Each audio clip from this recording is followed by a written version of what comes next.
You're listening to Choose FI Radio. The blueprint for financial independence lives here.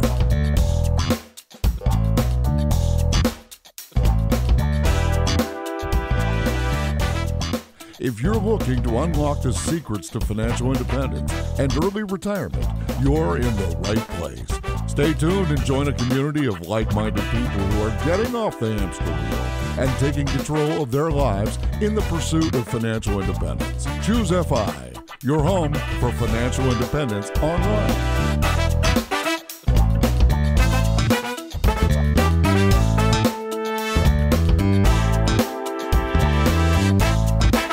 All right, everyone, super excited to dive into this week's episode. A lot to cover. Tori Dunlap bringing it, not only sharing with us tips and strategies for negotiating your salary, but in the process, realizing her goal, her stated goal of $100,000 by the age of 25. Basically, the same day the episode went out, she announced, I did it, nailed it. Yeah, that was so cool. Yeah, we got an email from Tori, and I saw her post in the FinCon community. So a huge congrats to Tori. That's an amazing, amazing milestone by 25 years old. You know, there's this thing to be said for that. I mean, opportunity cost, time cost. If you can get that snowball, we always hear about the debt snowball, but if you can get, and I think J.D. Roth, to give him credit, I think he coined this, the wealth snowball. If you can get the wealth snowball working for you, and I mean, at any point in time, but in particular, at such a young age, $100,000 by 25, you're basically, to use another term, set for life. I mean, I've done the math on this in my own personal story, Brad, where you know, I did 4 years of undergrad, 4 years of pharmacy school. I graduated with $168,000 of student loan debt. And, you know, from there, I'm basically paying it off. And I'm doing this at the age of 28. So 28 years old, I'm negative $168K in student loan debt. If you were to flip that on its head and figure out how to save up $168,000 by the age of 28, so you just ruthlessly look at the earn more side and the spend less side. You figure out how to spend less on your education. You figure out how to earn more right out the gate, maybe through salary negotiation or picking a solid career. But either way, you have $168,000 by the age of 28. If you were to never save another dime, like you are paycheck to paycheck. Now this is very important. When I say paycheck to paycheck, I mean you spend everything you earn, but you don't go into debt. You're not drawing down on that $168K. That's working for you behind the scenes. At the age of 50, which is not a particularly long period of time, so 28 to 50, it's worth just a hair below $1 million based on average market returns over that period. It's like $960 some odd thousand if you were to make like an 8% return over that period of time. Like that's insane. You're basically assuming the same person that was able to save up that incredible amount of money and is now just drifting just because of those choices they made over that same period of time that I was going into debt, $168,000, is a millionaire. Yeah, Jonathan, it is remarkable to see the power of compounding. If you're assuming an 8% return, then your money should double basically every 9 years. This is actually a really cool kind of just mental framework. You figure if you're talking 170,000, let's just round it. I'm going to get my calculator out and do this with you. No, it's pretty cool, right? So, I mean, you have 170,000 at 28 years old. Then if we're assuming that 8% return, 9 years later at 37, it should be what, 340,000? Yep. And then 9 years later, so you're 46, it'll double to $680,000, right? This is with putting no additional money in. That's the remarkable part. This is just compounding. And then just for fun, one more time, at 55, this will be $1.36 million, starting out with $168,000 of positive net worth, as opposed to when you were $168,000 in student loans. So yeah, I mean, clearly, not everybody's going to get this right between 22 and 28, but the same concept works whether you're starting at 38 or 48. It's the magic of compounding. And I think that's really important. And it's just a kind of cool mental framework to assume that if you are getting that standard 8%, and obviously we know this ebbs and flows, right? There are some years where it goes up 20%. There are some years where the market goes down, right? I mean, very obviously, we know that. But if you're assuming over the long term, that 8% annual compounded growth, it's going to double every 9 years. And that, again, is just a really cool framework just to look at your money and say, wow, my net worth is this today. 9 years from now, if I put nothing else in, it is going to be double. So that principle, that rule that you just talked about has a name. It's called the rule of 72. And it's one of the most powerful, calculations that if you can internalize it, it can spill over into so many different calculations and kind of ROI based calculations that you actually apply yourself to. I know it's one that you, within the last year or so, finally were able to teach Anna. Yeah, it was cool. We sat down with a Microsoft Excel sheet and just kind of went through what compounding is. Yeah, the rule of 72 basically says you take 72, and we'll actually use my example. So you divide by the interest rate or the expected annual return. So in this case, it's 8%. So you divide 72 by 8, and that equals 9. So that's the number of years that it takes to double your money. So in this case, 9. If you had, let's say, a 12% annual return, then you take 72 divided by that 12, that's 6 years. So we know with the magic of compounding, if we wanted to run that exercise again, it's doubling every 6 years. So his daughter has a goal of buying a national park. So she's like, I got time on my side. Rule of 72. I got this. She hasn't picked out the one yet, but it's coming. Don't worry. They're all open. And so as a parent, one of our favorite conversations is starting to think about, what do these conversations look like with your kids? I think you've set up a financial structure for yourself that whether or not they know it or not, likely they have a landing pad behind them, right? But you don't really want them to know that to the point where they take it for granted. In your perfect scenario, they never need it. You are able to teach them the tools and the skills that they need in order to have this adventure on their own, because it's fun to pursue it and to learn these things. And so at its core level, it starts with money talks and just being able to have these discussions up front so they're not having to learn it after things have gone horribly south. And so I love that this is one of the conversations that you've had, and I'm sure that it's one of many. Yeah, agreed. We are constantly just talking about money, but in the background, it's just part of life. We're normalizing it, which I think is what we're doing here with Choose FI, right? I think it's what people find really refreshing about being able to talk about money, about financial independence, because so many of us in most of our real life, if you will, quote unquote, we don't talk about money. It's taboo. But here, you're normalizing something. Then you feel free to ask questions. So my daughters are asking us questions all the time.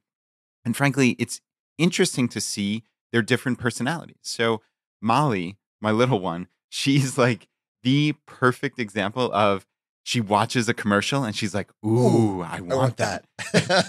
there was one, I kid you not, there was one that I forget what the company was. It's irrelevant, but they were selling used cars and you get like a 7-day money back guarantee. She's like, Daddy, get rid of Golden Boy and we'll get a new car. Does she call it Golden Boy? She does. They do.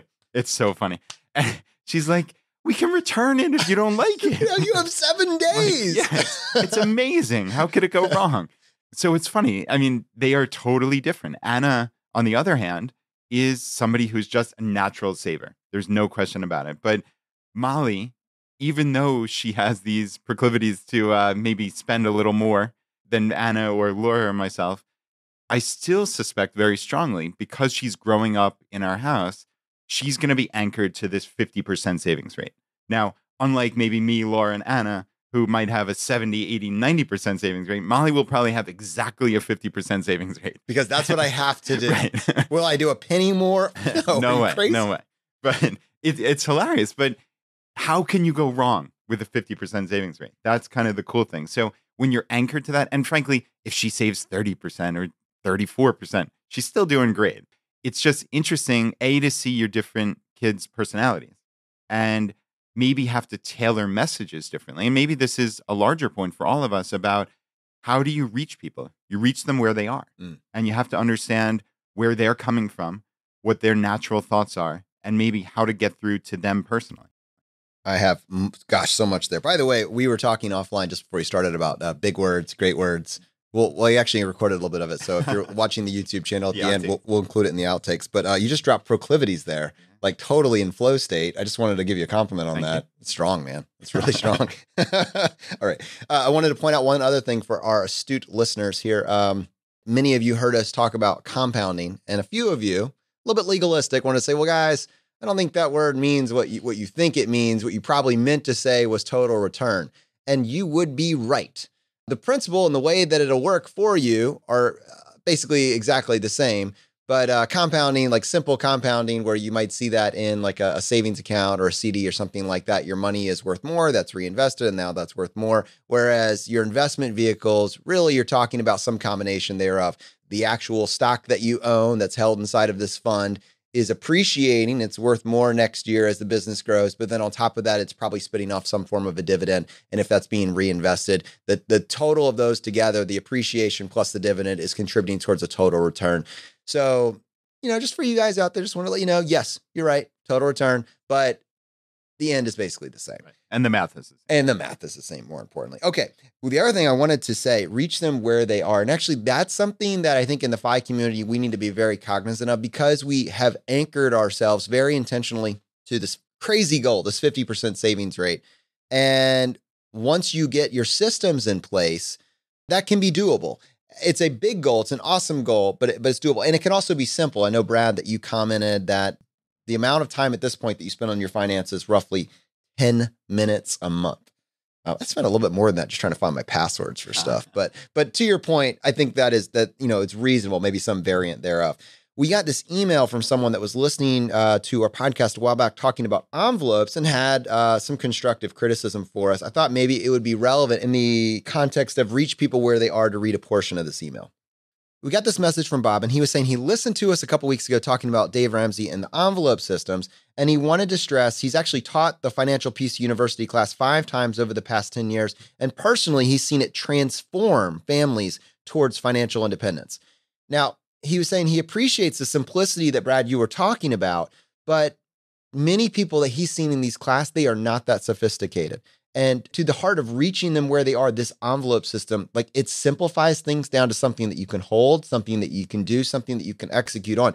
And so his point, and probably my point, is like, we've acknowledged this. Dave Ramsey is setting people up by helping them get out of debt and helping them get a simple system that they can get in place. He is setting them up for a wonderful path towards financial independence. But I think in the context of what we're saying, reaching people where we are, I think we probably did out of hand. And it was my experience. I'm a tech guy that was going out of my way to follow an envelope system. It didn't fit me like a glove. It didn't work really well for what I wanted. But you got to recognize that I'm not everybody. There are many people that the simplicity that's baked into this, when everything feels like it's chaos and it's out of control, being able to, for a period of time, tell your money exactly where to go. And when you feel like you have no discipline, to be able to say, all right, my money is in this envelope, and this envelope.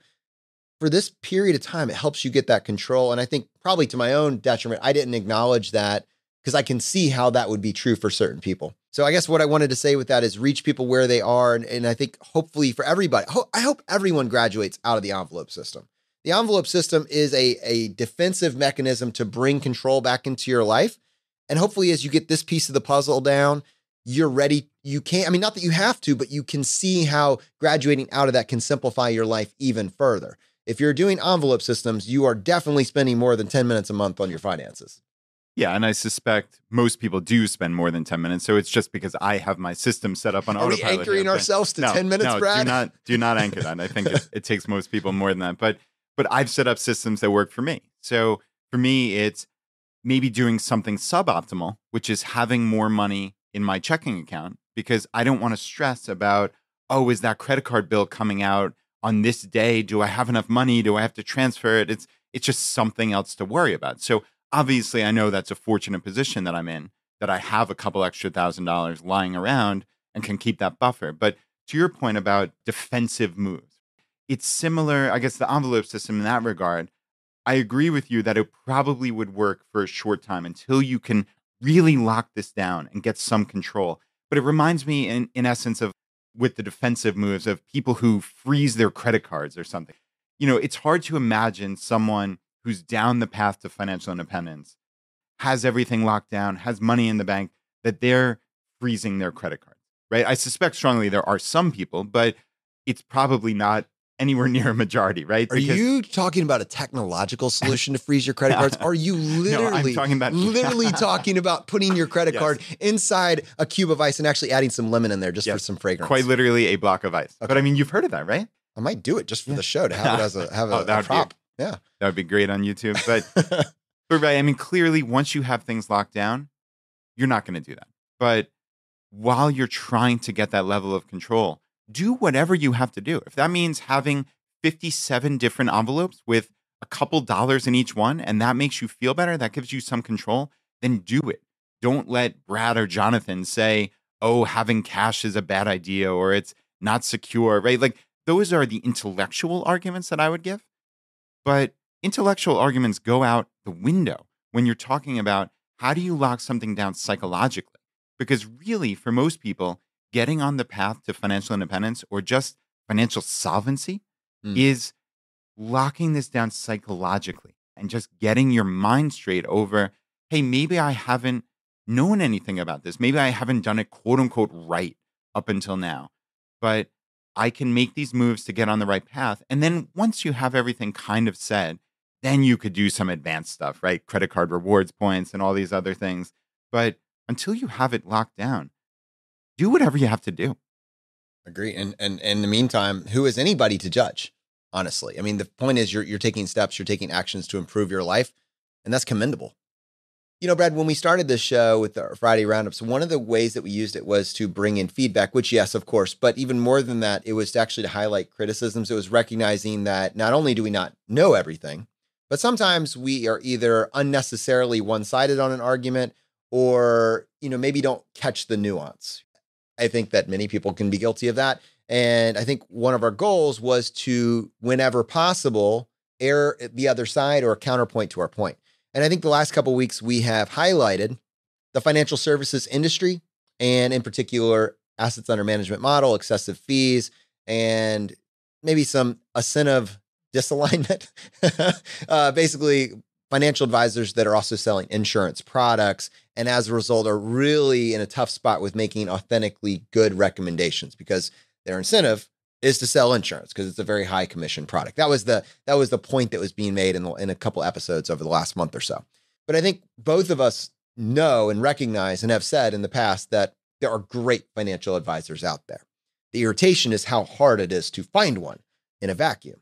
And so I wanted to, if we're going to talk about what to watch for in terms of avoiding a financial advisor, I wanted to read this email that was kind of calling us to account about what a good financial advisor, what they would be doing. Because I think it's the other half of the coin. If you're going to go look for an advisor anyways, you should have some sort of, vetting list for what you're hoping they're going to help you with. Yep. This sounds great. Let's hear it. All right. So this is from Cheryl. And Cheryl says, I'm a longtime listener, about a year now, big fan. My daughter is 22 years old and just started her first job and is saving 30% of her salary in hopes of reaching 5 before the age of 40. Pretty impressive. Super impressive. Now, Cheryl says, I am also entering my 20th year being a fee-only financial advisor. I work with clients in one of two ways, comprehensive financial planning and investment management, or on a standalone planning basis. Fees for comprehensive planning and investment management start at 1% of assets under management and go lower depending on the size of the portfolio.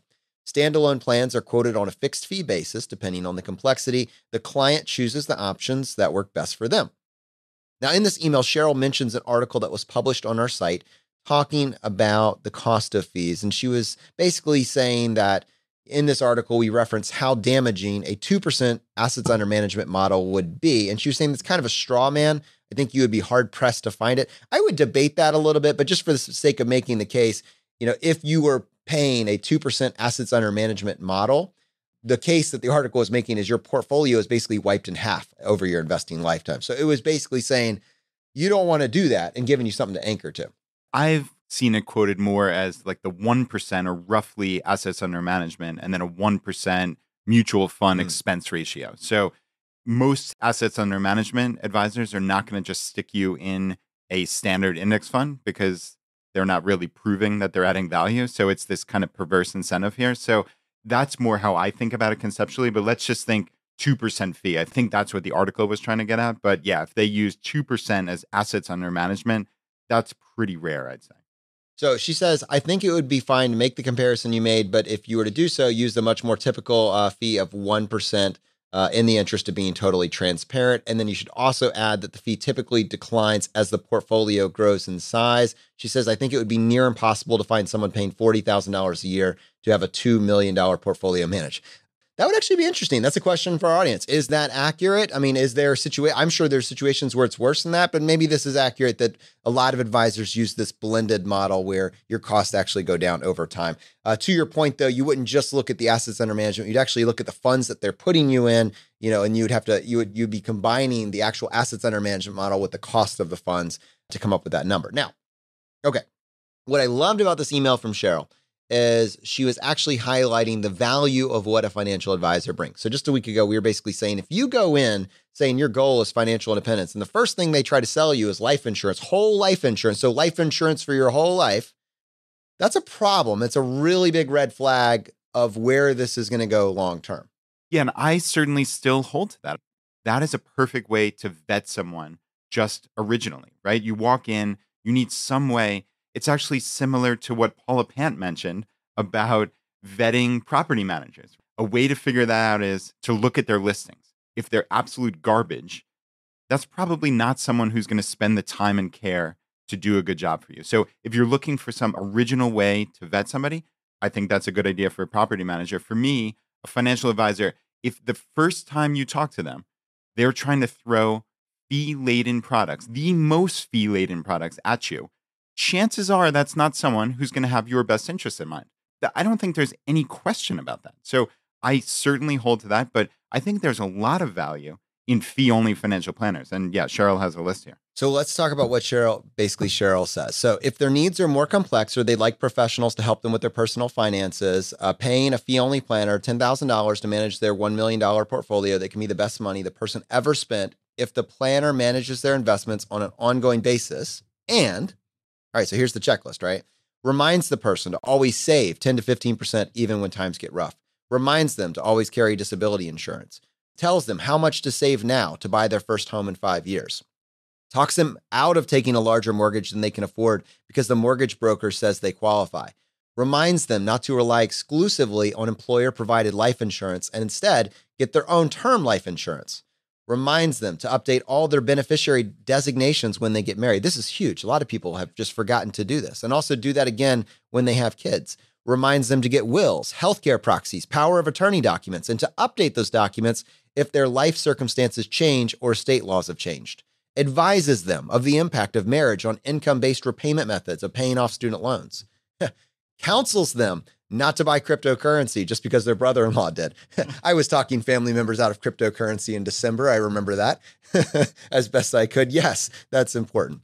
Someone's going to give me flack on crypto. Bring it on. All right. Talks them out of buying that timeshare. Reminds them to increase their umbrella coverage once their teenager starts driving. Reminds them to open a Roth IRA once their teenager starts working. Advises them to open a SEP IRA or solo 401k for their side hustle. Counsels them not to take a loan from their 401k. Reminds at-home parents that too much time spent out of the paid workforce impacts their ability to collect Social Security disability benefits. Suggests they participate in their employer's Roth 401k when they earn too much to contribute to a Roth IRA. Helps you decide how much you can really afford to pay for college for your children. Talks you out of transferring all your assets to an annuity to qualify for financial aid just because the speaker at college night suggested doing so. Yes, this is awesome. I'm going to keep going. I think this is all value added. Suggests you do Roth conversions whenever you are in a low tax bracket. Advises you not to claim Social Security at age 62 just because you can. Advises you to get a prenup if you have substantial wealth or children from a previous marriage. Reviews your tax documents to be sure your tax preparer didn't enter a zero basis for a security because they were missing a tax document. Wow, this is a blueprint here. I apologize for the length of this email, but honestly, there's much more I could have included. I'm sure you get the point. It's true that not everyone needs a personal financial advisor, but it's equally true that some people get value equal to several times any fee they may pay. I agree with Cheryl. Yep, here. That's a great list. And yeah, like you said before, we have talked very, very highly of fee-only financial planners and financial advisors. I think there's a lot of value. Just the little detail that you might miss, no matter how much you know. We actually had a situation with my parents recently, and they were buying a house. They actually moved down here to Richmond. And because of the timing, the ill timing of selling their house in New York, they actually had an issue with paying to purchase the house here. So they were able to get a piece of information from my Aunt Karen, who has been in the financial services industry for her entire life, that made all the difference in the world. And it's just, even with all the information that I have, it was just one little piece of information that I was totally unaware of. And it made a huge difference for them. I'm not going to go into it because it's very, very niche, but it's just something that I was unaware of. And that one piece of information really dramatically helped them. And that's just very, very cool. I think it's only fair.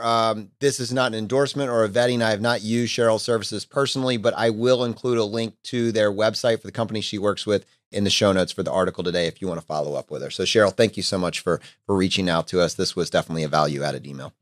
All right, well, let's go ahead and switch gears here. I'm super excited to dive into this past week's episode, Tori Dunlap, her first 100K, everything from childhood entrepreneurship to negotiating your salary to put you in a position to have that 100K saved up by the age of 25. I want to get your feedback, Brad, but I also want to bring MK into this as well. MK, thanks for joining us today. Of course. Happy to be here. I know this is an episode that all of us just absolutely love putting together, and I know you've been in communication with Tori, and I just wanted to kind of get some of your thoughts, just your first general takeaways on this plan that she put together for herself. I thought that this was an amazing episode. I really wish that this would be required listening for any high school student, because what she did when she was younger set her up for success through college, now into her early 20s. So this was an amazing podcast to listen to. She has such a great message. So I was cheering along. It was great. Yeah, I agree completely. And she's talking about negotiating. And clearly she was talking about for women, but I mean, personally, I think this is applicable to men as well. I know this is something that I failed miserably on when it came to my first real job after my accounting firm. And when it came to my ultimately my 12-year job that I had after I left the Big Four accounting firm, and that initial lack of negotiating set in motion a significant, probably overall decrease in pay. Because again, everything starts from that first salary. When you're in big corporate America, everything drives off that first salary. I know I got questions that I just simply wasn't prepared for, which had to do with things like that I thought were irrelevant, like what were you getting paid previously? I didn't have a good answer to that. I didn't know if you were supposed to answer, honestly. Just something as simple as that. When I was 24 years old, I had no idea what the proper response to that was.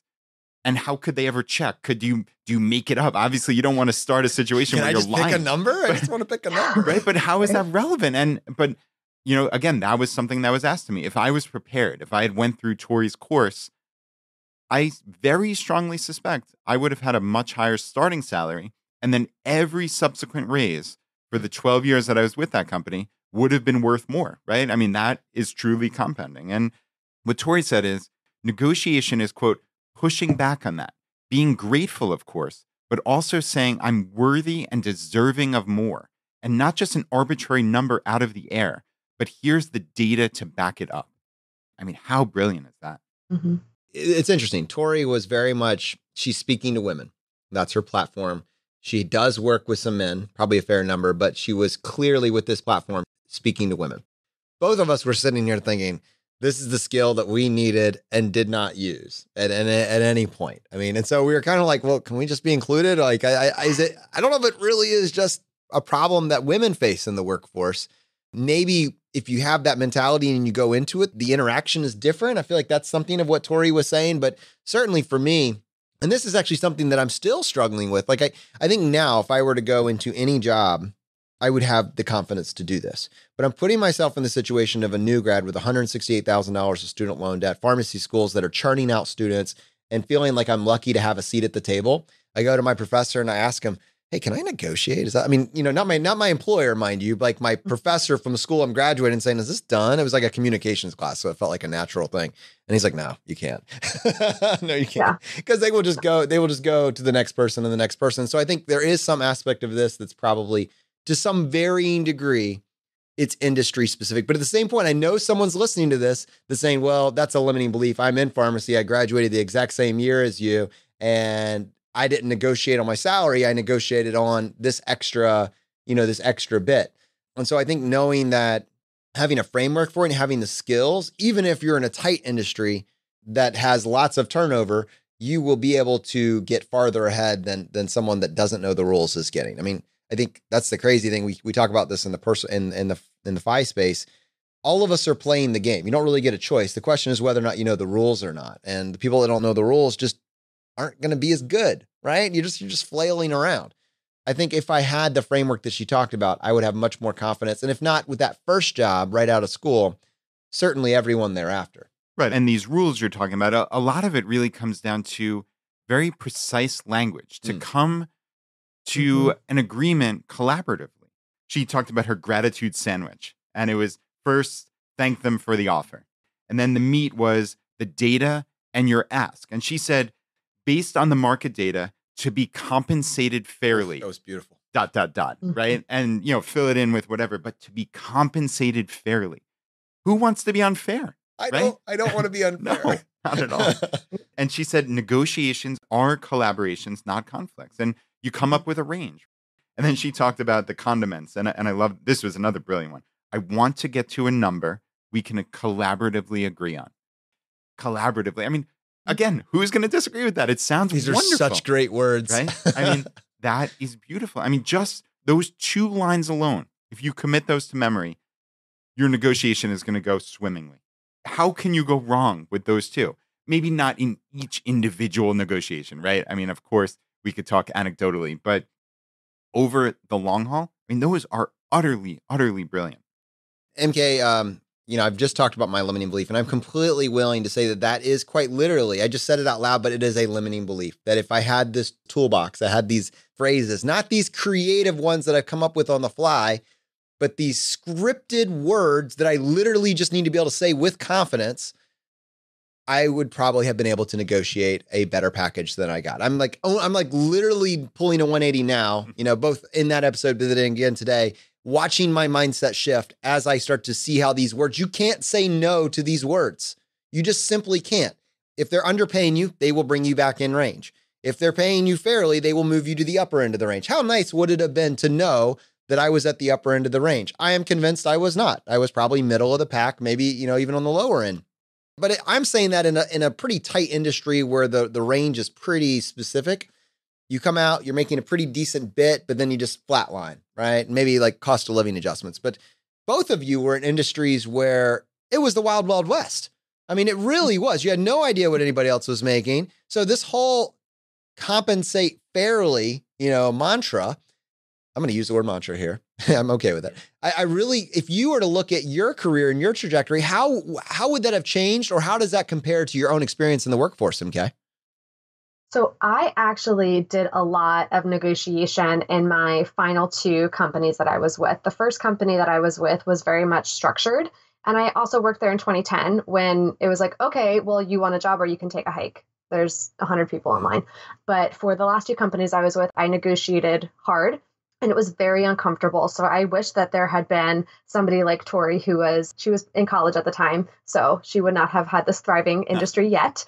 She had her other businesses, but I wish that I had found her sooner. So I actually practiced negotiating with Jason, my husband. And so he would pretend to be my boss, and he would pretend to be my boss in a good mood and my boss in a bad mood, and my boss who just had a great budget meeting and my boss who just had a bad budget meeting. And he would just throw things out at me, and we would just rehearse what I would say to overcome each objection. And we did that when I was with my previous company, when I got the offer for the last company I was with. Each time that I wanted to negotiate a salary or benefit raise on my last company. So we were very good at practicing and rehearsing. And I would say it was very successful. I know that's part of my story was it was a little hard to leave because I was well compensated, in my opinion. So it was tough to say goodbye. But yeah, this was definitely a great episode because everything she's saying is spot on. Because whether you're male or female and you feel awkward asking for more money, you need to just remember, you know what you're worth. Everybody wants to be fair. Nobody wants to be unfair. And coming at it with those right words and that right terminology, she had the best phrases. I wish I had known them. I could have gotten more. Yeah, and there were certainly a couple of things. She was talking actually about the childhood business she had, but I think it's applicable here. She said, quote, you have to hear no. So you get used to hearing that and keep on moving, right? You inoculate yourself against it. In your case, you had these mock negotiations with your husband, acting as a jerk one time and as a perfectly lovely boss the other. And I think that's important, right? And you could have went a step further and had other people act as your boss, right? But I suspect you went way farther than, well, I know than I ever did, or probably would, frankly, because I would feel awkward. But what a stupid limiting belief.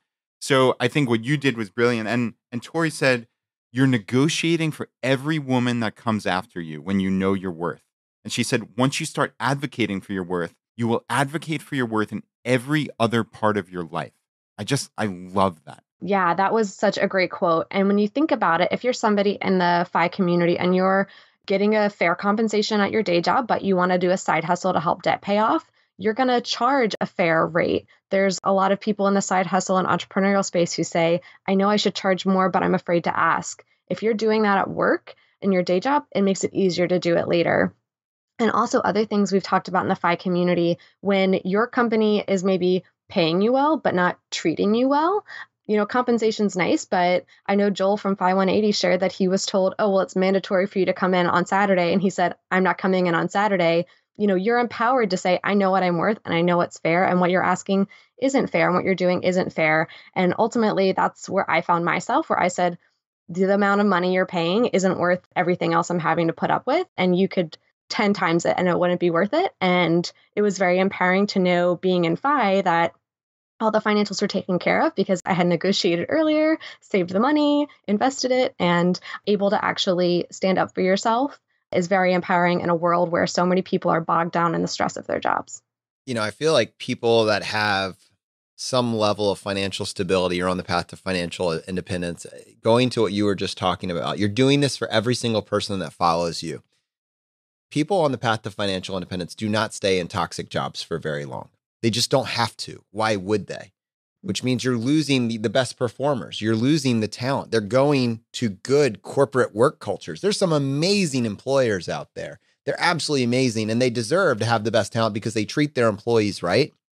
So in many cases, you can change company culture. If the job needs you more than you need them, that story with Joel is unbelievable. I think there's an article that he wrote about it that we'll have to link up in the show notes. But basically, the employer is just, they've made commitments that they can't keep.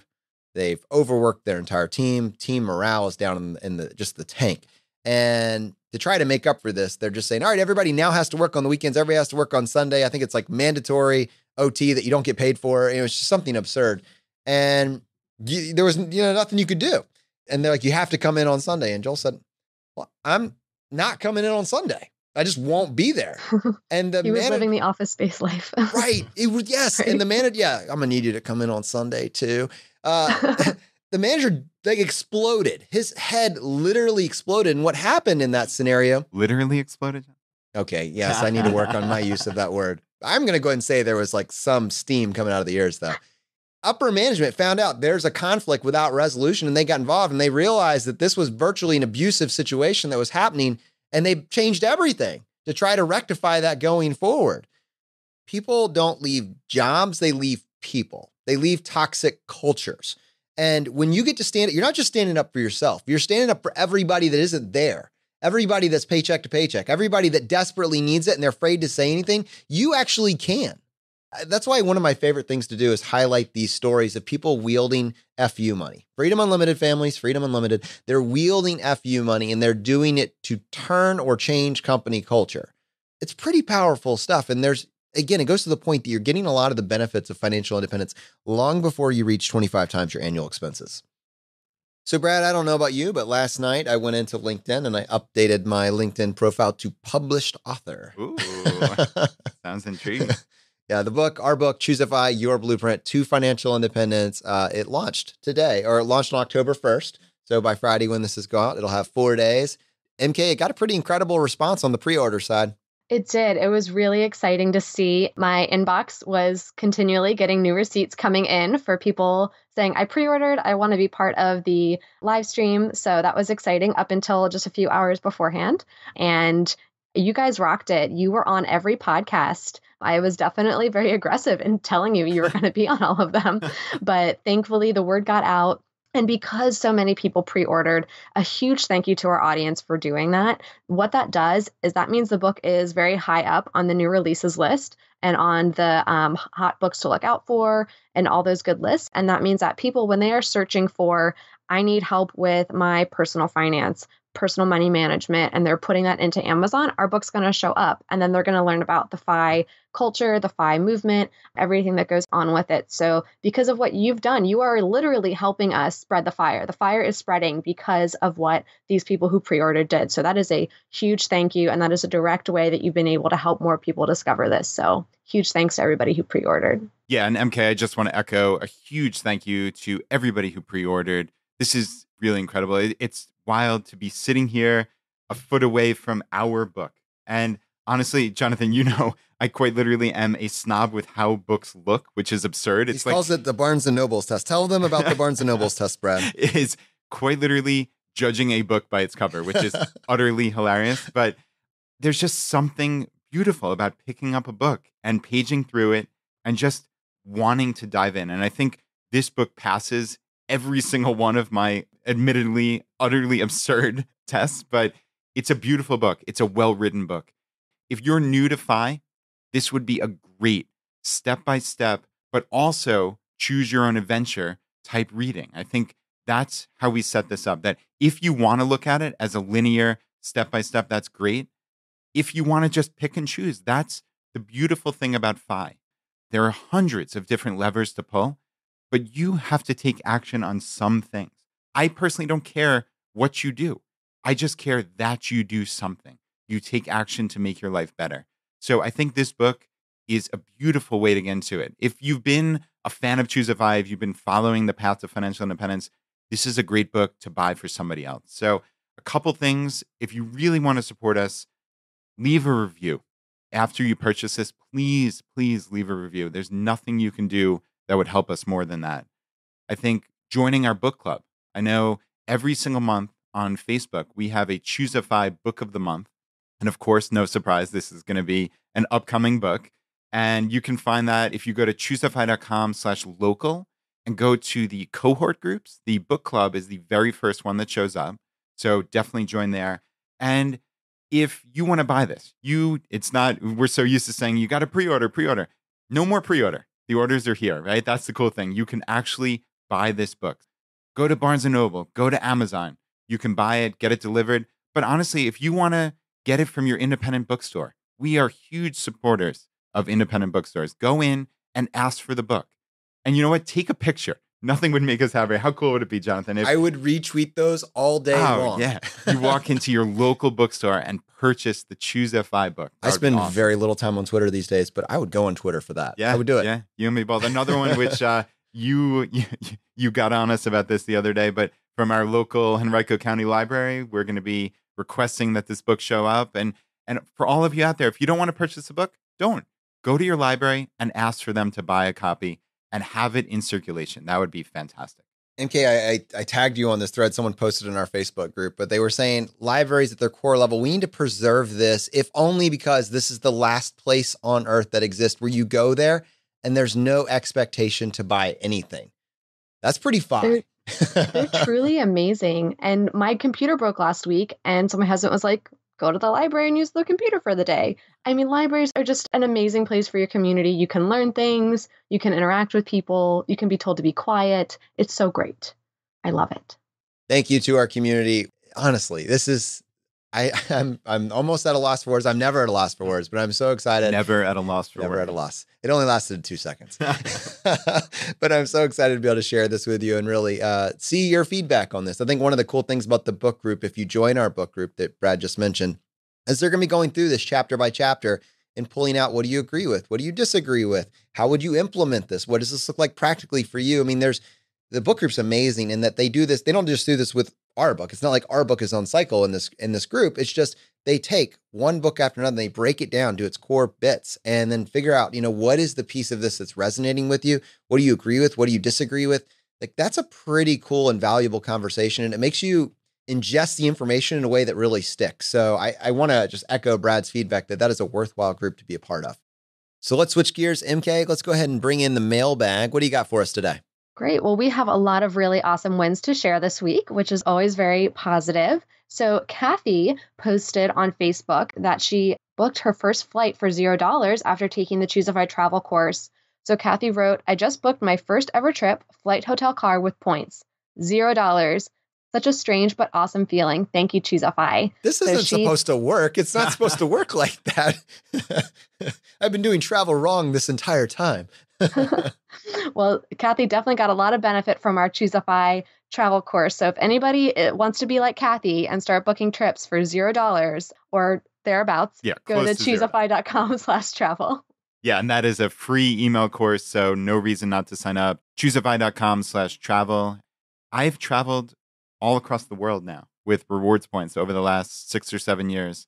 And it really is as easy as it seems, at least in my experience. And if you can build any little bit of flexibility in with your travel, I've taken trips to Europe, I've taken trips to Hawaii, Bermuda, Disney, the San Francisco Bay Area, all over the place. And I mean, I have saved quite literally tens of thousands of dollars on travel. So yeah, choosify.com/travel. They say travel is the only thing that you spend money on that makes you wealthier. Well, what if you could just not spend money on it and be wealthier? That feels like a nice fit right there. That fits like a glove. So our next big mailbag piece comes from Jose. Jose wrote in on Facebook, we are debt-free. This month, my wife and I paid the balance on our last outstanding loan. Our first loan was a student loan for $10,000. Our highest debt total was $134,000, including a mortgage, 2 cars, a vacation package, and a 401k loan.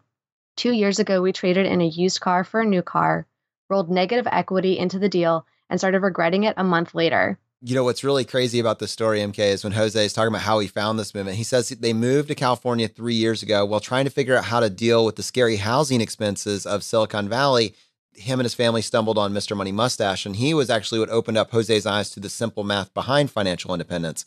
But he kind of got a little bit intimidated, and he didn't end up taking any action on that math. And so just kind of, daydreaming about what could be. After listening to his first podcast on Google Music, the mighty algorithm recommended the Choosify podcast. And from that's what actually allowed them to start taking action on something that was just a daydream before. And so he's now even nudged his naturally frugal wife into a slightly ambitious plan to reach financial independence within 12 years. So what I love about this, though, Brad, is that they go on to actually talk about the actions that they've taken. MK, why don't you tee that up for us? Yeah, so Jose wrote that since they discovered Choosify, they've taken action and tried multiple things. The principles that they used were as follows. So one was they doubled their household income. Jose writes, my wife started to prepare for interviews 6 months before completing her latest degree. This was on itself like a second job, but paid off greatly.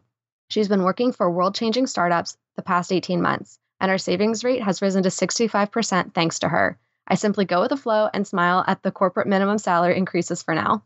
Then they said number 2, they live in the smallest house where they could be happy. It's a 1-bedroom apartment for them.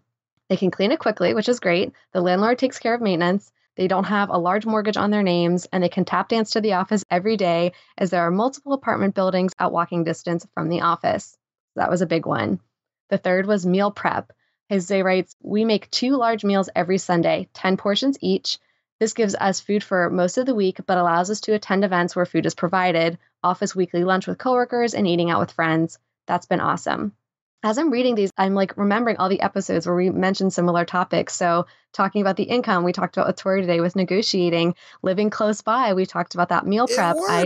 I know somebody that, yeah, Brad and Laura talk about that all the time with their meal prep and their Costco. And then number 4, they said reducing the amount of car miles in their lives. So they're down from 2 cars.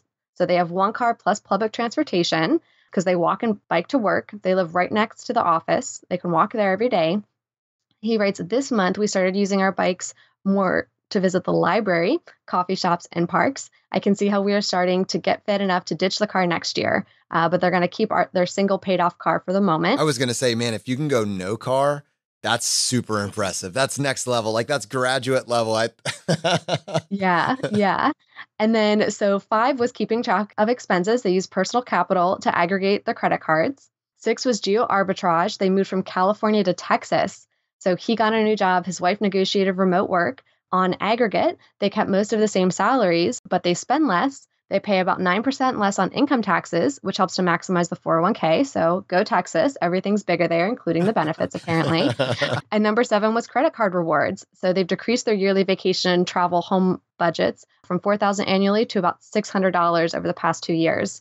So they literally took everything from every podcast and are applying it. And just, this is amazing to see everything that they're doing. So big congratulations to Jose and his wife. This is amazing. Yeah, that is remarkable. Wow, talk about changes. Our highest debt total was $134,000 they had. And now they're on this incredible 12-year path to FI. It's not going to take them 12 years if they're moving like this. Not at that rate. That's crazy amazing. Yeah, huge congrats, Jose. So we mentioned the ChooseFI book club group, and that's actually one of the cohort groups, but you can find it at choosefi.com/local. And one of the things that we've done is really try to foster a community, around this idea of financial independence all around the world, and specifically where you live. And that means practically, while there are hundreds of groups, maybe even more than 300 groups at this point, in every major city, there are new cities popping up all the time. And so, MK, I think we had several new groups that started this week. We did. We had quite a few groups start this week. So we have Bakersfield, California, Charlottesville, Virginia, Fort Bragg/Fayetteville. We have Nacogdoches or Lufkin, Texas, and Bellingham, Washington domestically. And then the Dominican Republic and Milan, Italy also have local groups. So welcome. And I hope you all are enjoying that. And I say that to say that I know we have people that have been listening to this show maybe for years, and all of these cities had no idea that a group had formed, And so first of all, regardless of whether or not you're in any of the ones mentioned just now, go to choosefi.com/local, find a local group in your area and get involved. If it's already tons of activity going on, then go to a meetup, get involved. If there isn't a lot of activity there, if it's quieter, maybe they've been waiting for you. Propose a meetup, get some coffee, find an accountability group, start taking action in your own life. If you heard your area and you're excited about a new group forming, again, get involved. To do that, just go to choosefi.com/local, and it should be very easy to find a local group in your area from there. Yeah, and what I love about these local groups is every single group is different, and they all have their own tone and tenor to them and what type of meetups. I know here locally, we've had board game meetups. We've had just getting together at a brewery or at Wegmans even one time, which is kind of cool. But I know the Stanford, California group. So Anna, who's the admin of the Stanford group, after I met her at FinCon, she actually came to a lunch and Laura and I got to meet her. She actually has a cool website called garlicdelight.com that's all about FI-style cooking, which is actually really neat. But she sent me an email talking about the different types of meetups they have. And one that actually really piqued my interest was they have a monthly Q&A. So they solicit questions from the group members and they upvote them and pick, let's say, 8 to 12 questions. And they literally at the meeting, so one question doesn't monopolize, they have like a 10-minute timer. And at the end of that 10 minutes, they all kind of vote, do we keep talking about this one or do we move on? But they get through the 8 to 12 questions. It's real in-depth knowledge and the entire group helping each other. And I just love that. And I love to see something like that replicated. We always talk about rising tide. So there are many groups out there with these brilliant ideas of what is working for them in their local area. Send us an email, feedback@ChooseFI. If you have some neat way that you're going about your ChooseFI local meetups, send it to us. We'd love to hear it and we'd love to talk about it on the show. All right. Well, unfortunately, that's going to bring this episode to a close. Now, as you know, we like to finish every Friday roundup by doing a drawing for a copy of a book that we have found useful. And really now going forward, we're doing our book. And parallel to that, we're doing the book of the month from the book club that we just mentioned previously. So those are the two options. To enter the drawing, all you need to do is just go to choosefi.com/iTunes, follow the instructions there, leave us a short written review, and then send us an email to feedback@choosefi.com, letting us know that you left a review and what screen name you left it under. I wanted to say that speaking of reviews and specifically book reviews, we've had so much support from the community and other bloggers in this space already. And I just wanted to give a quick shout out to the Pioneers, Accidental Fire, Stealth Wealth Family, Stop Ironing Shirts, Coach Carson, Budgets Are Sexy, Millennial Revolution, Bigger Pockets Money, Thin Mindset, Retirement Manifesto, Route to Retire, and the What's Up Next podcast have all released kind of reviews of this book. And I'm going to have a link to those reviews in the show notes for today's episode. so that if you're just kind of wanting to get a sense or a flavor for what this book is about, you can go check it out and leave them some feedback, leave them a comment. And I just, very appreciative to them for just taking the time to read this book and give it an honest review, and then to share that with us. Just wanted to let you know about it. So again, we give away one book for every 5 written reviews that we get, and we announce the winner on the Friday roundup. MK, how many winners do we have today? So today we have one winner, and that's Taylor. Taylor left a review saying, "Amazing podcast that changed my life. I found this podcast about 10 months ago after seeing Jonathan in a news segment about travel rewards. I was driving about 3 hours a day for work and was trying to find new podcasts to listen to and figured I would give it a shot. Fast forward to today, and I'm in a much better position than I was when I found it. I quit my job 4 years ago when I was making 6 figures and took a 70% pay cut because I was more interested in spending time with my family than making a lot of money. Even though I was making 6 figures, I had nothing to show for it except a lot of nice things and no student loan debt because I hadn't really saved anything. I was hemorrhaging money and racking up credit card debt to stay afloat because I had bills used to be able to afford when there was a lot more money. After finding this podcast, I became intentional about paying off my debt and formulated a plan. My wife and I just welcomed our first child into the world, and because of the motivation from this podcast to become debt-free, I was able to take 3.5 weeks unpaid leave to bond with her and not worry about how I was going to pay the bills. Thank you, Brad and Jonathan, for playing such an integral part in putting my life on the path to FI." Wow, that is incredible. MK, thank you so much for sharing. Well, Brad, the fire is spreading. We'll see you next time as we continue to go down the road less traveled.